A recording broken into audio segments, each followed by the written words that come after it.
Ah, yes, it's RAS score season, baby. Welcome into Bears Now. I am Harrison Graham. Mailbag time. Check my RAS.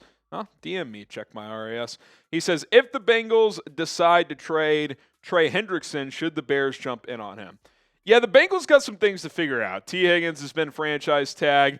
They're reportedly far apart with Jamar Chase on a new contract. They got a lot of things to figure out, a lot of money to throw out, and I do wonder if a Trey Hendrickson could be the odd man out. I wouldn't trade the 10th pick for him, even though his production is worthy of that.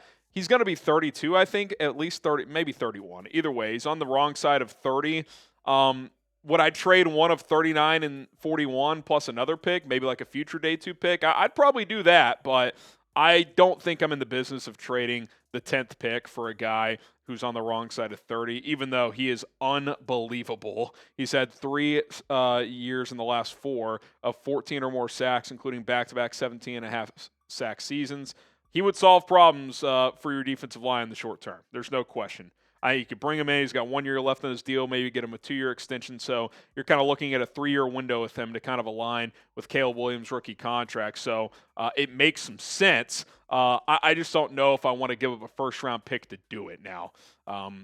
Would I trade a first for Hendrickson and maybe you get a 2 back or something like that? Okay, maybe you're talking at that point. But, I wish he was 28 and not 31. I guess is the point I'm trying to make. But if you're getting outside the first round in terms of offers for Hendrickson, then you got my attention here. Should the Bears trade for Trey Hendrickson? What say you? T for trade, P for pass. If the price is right, I'm open to it. But if it's a first-round pick plus more, I'm probably out.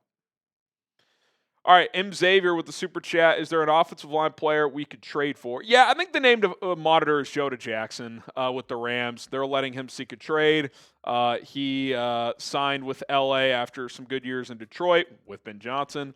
And for whatever reason, it didn't work out. He got banged up, and they benched him, and he is available. Now, he might just end up getting cut, so then maybe you could just sign him. That would be the most ideal if he just freed up. But I think he's a guy to monitor, late-round pick. I don't think it would cost much. And if you trade for him, the cap hit for 2025 is $9 million.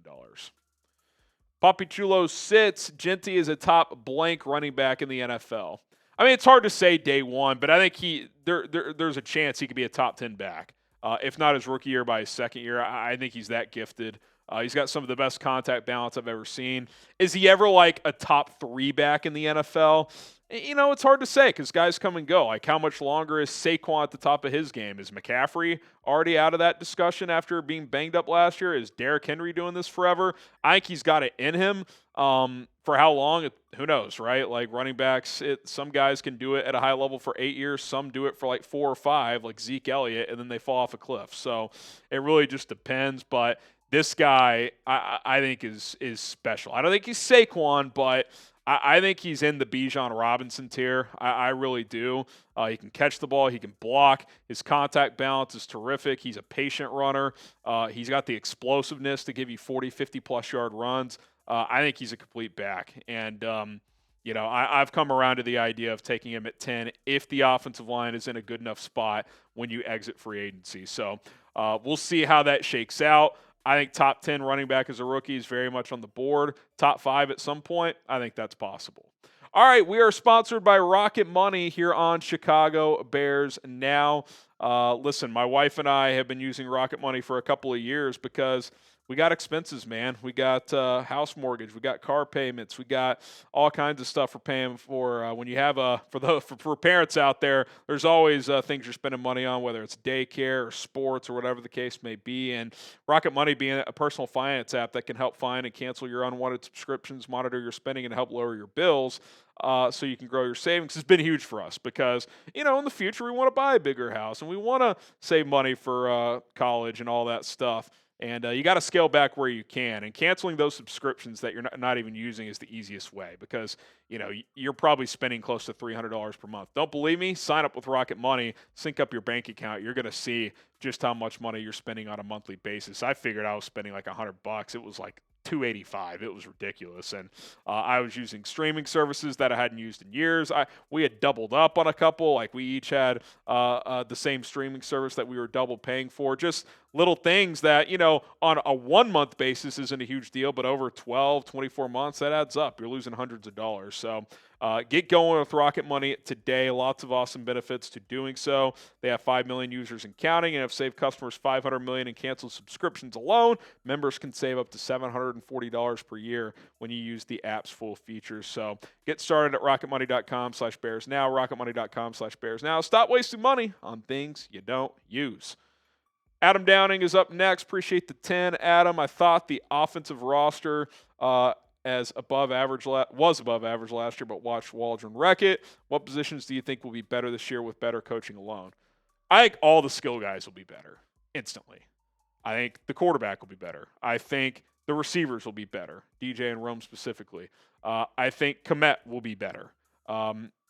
Swift is hard to say because, if they add a running back, but I think, he could be more effective even on less touches, if that makes sense. So I think they'll all be better.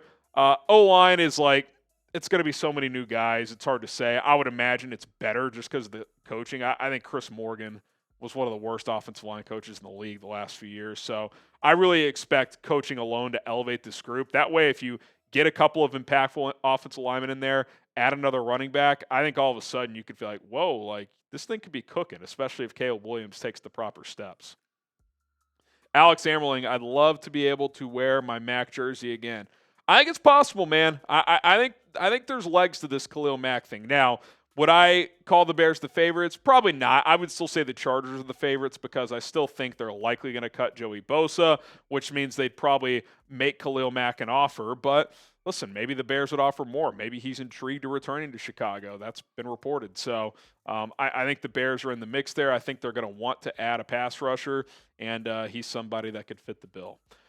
Appreciate everybody who has supported Bears Now over the years, from 0 subscribers to almost 118,000. Let's get there as soon as possible. If you want the latest Bears news, rumors, free agency, and draft coverage, these mailbag videos, every live show, we got you covered. All you got to do is hit that subscribe button. Jake Kelly, would you take Hampton over Jeanty? Not in a vacuum. Now, if you want to say if Hampton fell to 39 versus Jeanty at 10, yeah, that's a different conversation. But I also don't think Hampton's getting to 39. I think he's going in the first round. So if you're talking about who would I rather have at the same pick, it's still Jeanty, but I do think Hampton is RB2. Tito, no need to sign a guard at that price. Get Dahlman or Zeitler or draft Membou at 10. May not get to 10. After watching him at the combine, that dude looks like the real deal. He is a freak athletically, man. When you run a 4.91 at 332 pounds and have a 34-inch vertical, that is special. And he's got the tape to go with it. It's not like he's one of these just raw athletes that doesn't really know what he's doing out there. He's a good offensive lineman. I'm not going to say he's Trent Williams, but he's got some good tape on his resume. He can play guard. He can play tackle. Dane Brugler thinks he's got the tools to flip to the left side. That intrigues me. If the Bears feel the same, I got to think he'd be high on their list. So, yeah, if he's there at 10, I think he's on the short list of players that they should consider taking. Can we get a bear down going in the comments? Let's get the bear downs flowing in. Get the good vibes. We're less than a week away from NFL free agency, so come on. Let's make it happen. We need positive vibes heading into a huge part of the offseason.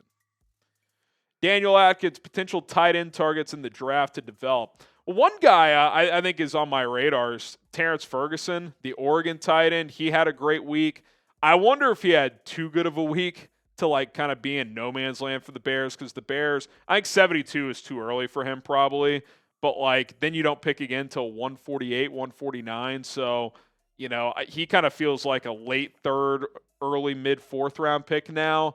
If he got to the fifth, it'd be a no-brainer. But maybe you trade down, get a fourth round pick, take him there. But I think he's pretty intriguing. And by the way, stay tuned. Little Michael Mayer trade buzz out there. We could be talking about that soon as well. DC Viper, which 2 second-round picks would you like to have, and what are your thoughts on drafting Matthew Golden or Jayden Higgins in the second or third if they're there? I'd be shocked if Golden got outside the first round at this point. He was already getting top 20, top 25 buzz, and then he ran a 4.29. So I think the question isn't whether he goes round 1. It's how high in the first round does he go. Some people think he could go higher, as high as some have said higher than Tet McMillan. I think that's a little crazy, but I think he'll go pretty high. Jayden Higgins, I mean, if he's there in the second round, 39-41, it's pretty intriguing. Jalen Noel, his teammate, I almost wonder if he's a guy that the Bears look at more closely as kind of that shorter speed burner guy. But, yeah, I mean, I thought it was a good week for a lot of the receivers at the Combine. I think there's some intriguing players.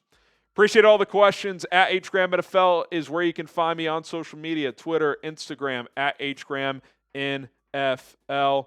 That is where you can hit me up. If you got any more Bears questions, DMs are wide open. Of course, I'm posting content on those platforms as well, so give me a follow.